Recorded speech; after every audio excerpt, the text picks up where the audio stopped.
and make me into someone I barely recognize in the mirror.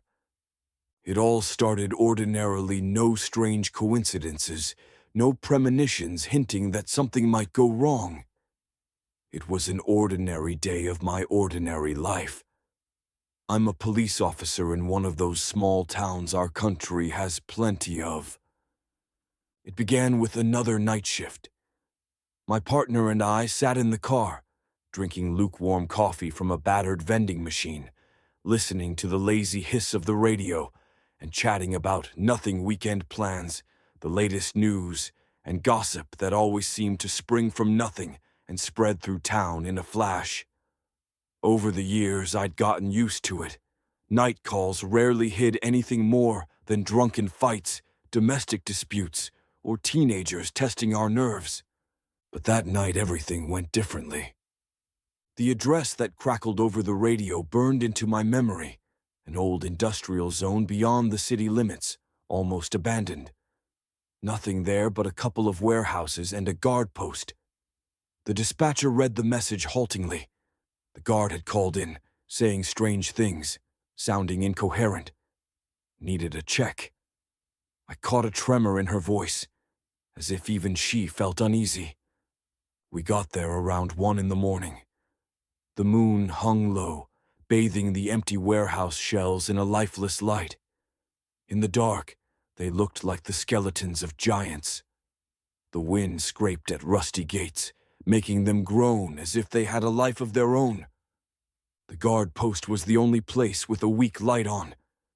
Inside, on the floor, sat an old man. His eyes were wide and fixed on nothing. He whispered the same words over and over in a language I didn't know. His voice was hoarse, broken, like an incantation. I reached out to shake him, but my partner stopped me. "Don't touch him.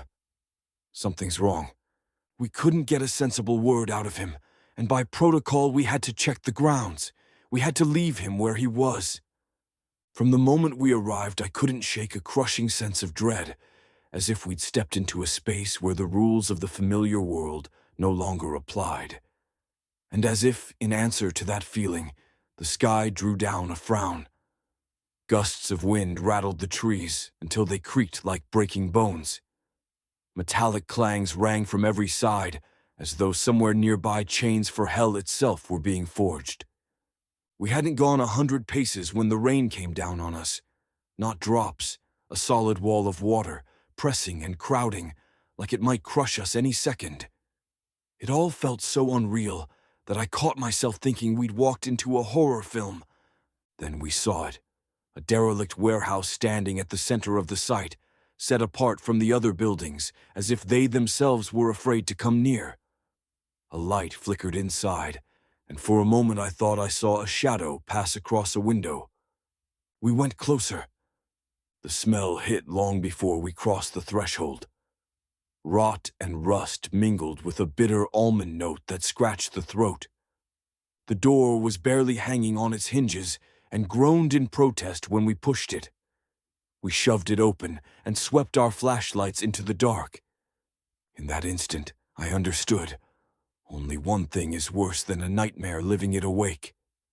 The beam cut the black, and for a second it felt like we'd stumbled onto a prop warehouse for a horror movie. Everywhere the light fell lay remains of people and animals. Some were rotted down to bone, others still fresh, as if death had come the day before. In places there were scraps of clothing, in others only bare flesh. But one thing stood out. Not a single body had a head. Somewhere ahead there was a rustle, like a snake sliding through dry leaves. My partner yanked out his pistol and aimed into the gloom. I swung my beam after him, and my heart skipped a couple of beats at what it lit. I barely held in a scream. For an instant I thought people stood before us, but no, statues.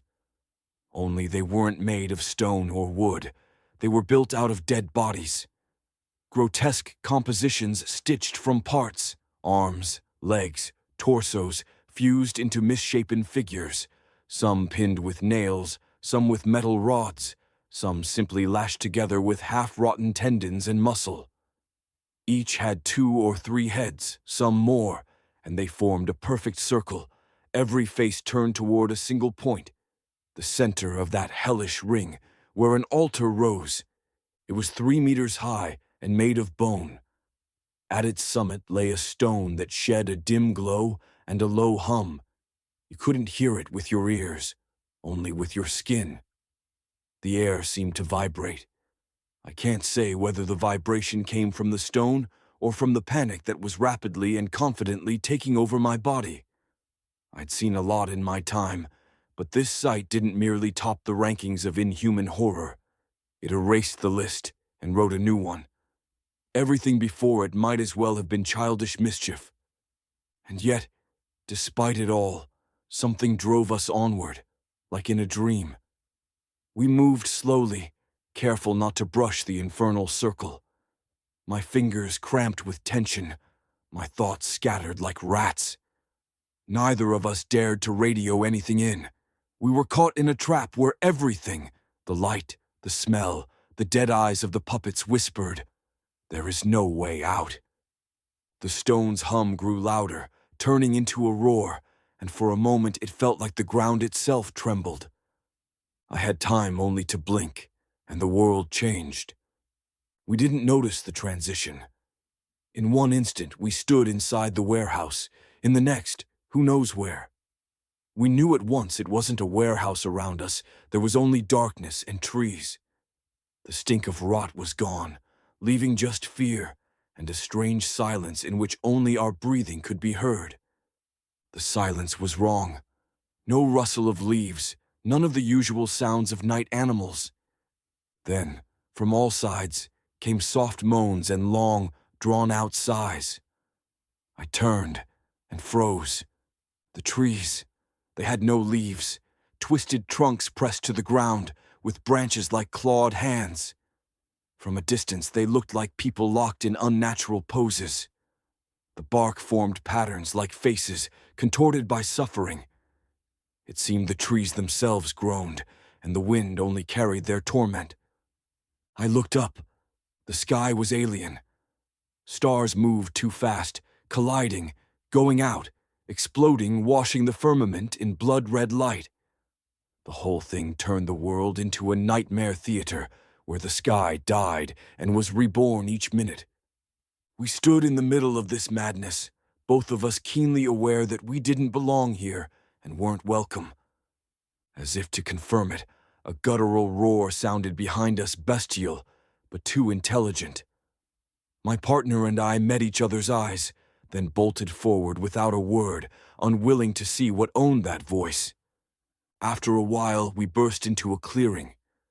In its center rose an altar, like the one we'd seen in the warehouse, but here, instead of a stone, a glowing sphere floated above its peak. It radiated a gentle light that, at first glance, made you want to come close and press yourself to it. It felt warm and safe. We stopped before it, spellbound, and then my partner began to move toward it. I meant to call out, but he hadn't taken 3 steps when a roar came from the thicket, and a black spear punched through his head. He crumpled where he stood, his blood splashing the sphere, and it rang like a giant bell. I stumbled back, turned, ready to run as far and fast as I could, when a voice sounded in my head. "You won't escape. Want to live? Free me." The words didn't touch my ears. They bloomed somewhere inside, like my own inner voice. I stopped and slowly turned to the altar, feeling the ground vibrate with the sphere's peel. The voice in my mind didn't stop cold and commanding as steel, repeating the same demand, "Free me." I wanted to run, but my legs felt rooted.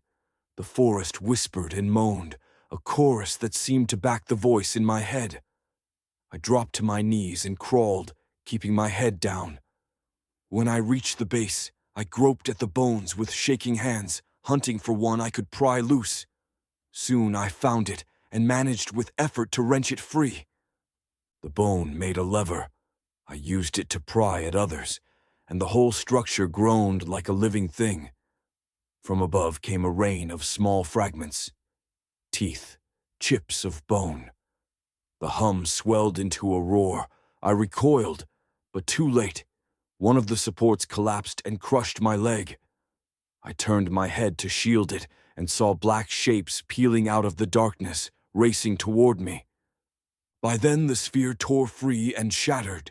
Blinding light ripped the night apart. I squeezed my eyes shut, but even through my lids I felt the heat. When I dared look, I saw a figure rising from the flying shards. It looked human barely. Skin pale and covered in strange symbols, interlaced lines like ancient script that breathed and shifted.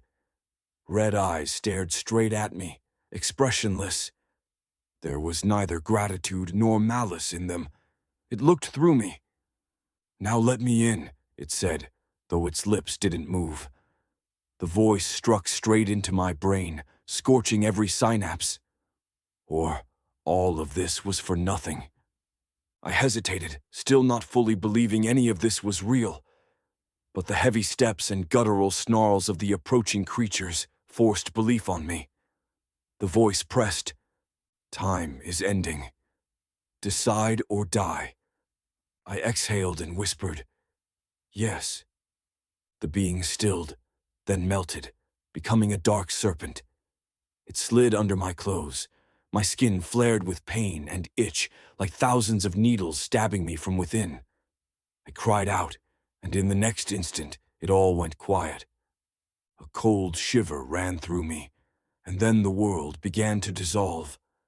The forest, the altar, my partner's corpse, everything vanished into white radiance. When the light faded and I could open my eyes, I realized I was standing in the same warehouse where it all began. But nothing we'd seen before remained.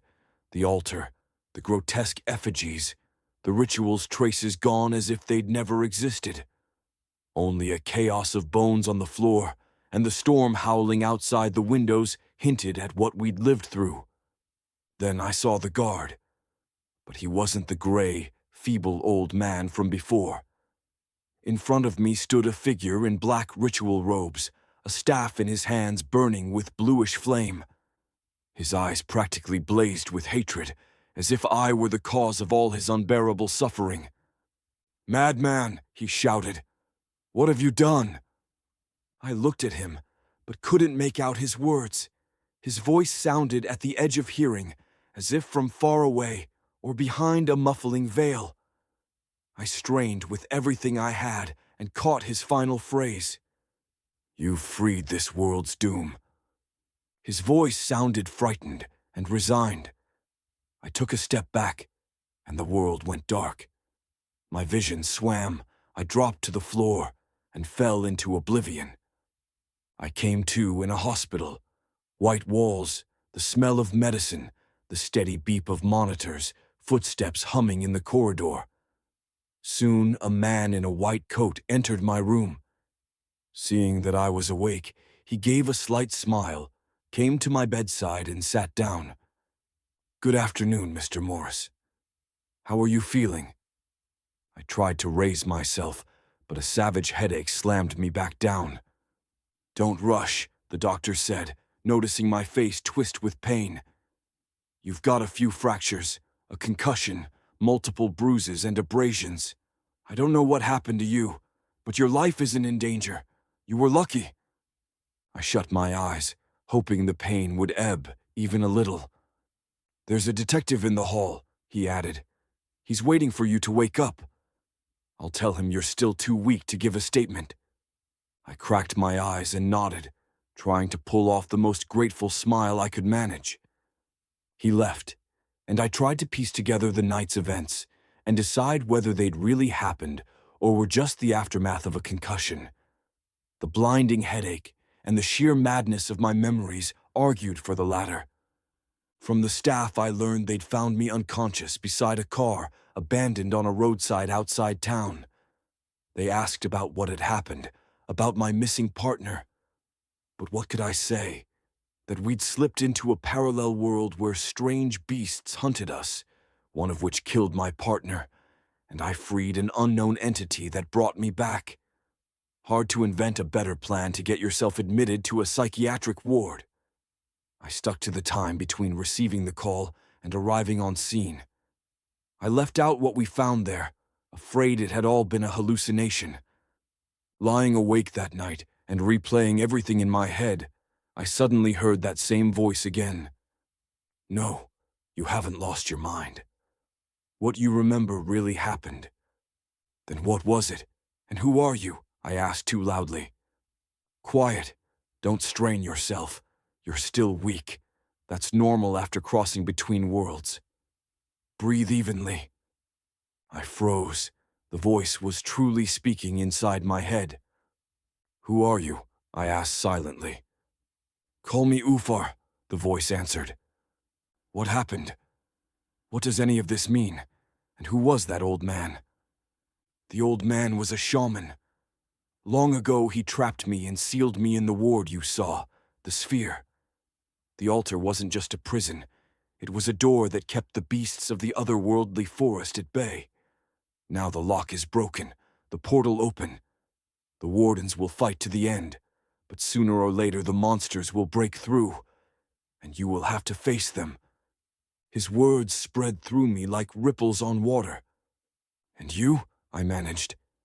I'll help. You and I are now bound to a single fate. We're both to blame.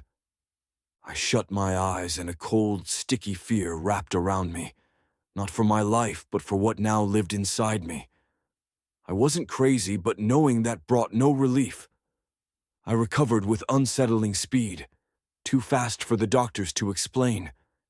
They exchanged glances, threw up their hands, and eventually discharged me, as if eager to be rid of a man in whom something unnatural was taking place. I felt it myself. My body was stronger, my movements sharper, muscles answered instantly, as if I were 20 again. Even the skin on my face looked fresher than before. But that frightened me more than it pleased me. To avoid suspicion and extra attention at the department, I left the force and became a private investigator. Ufar's voice was always there. Close your eyes, and he was whispering already. Slick, sly, but soft.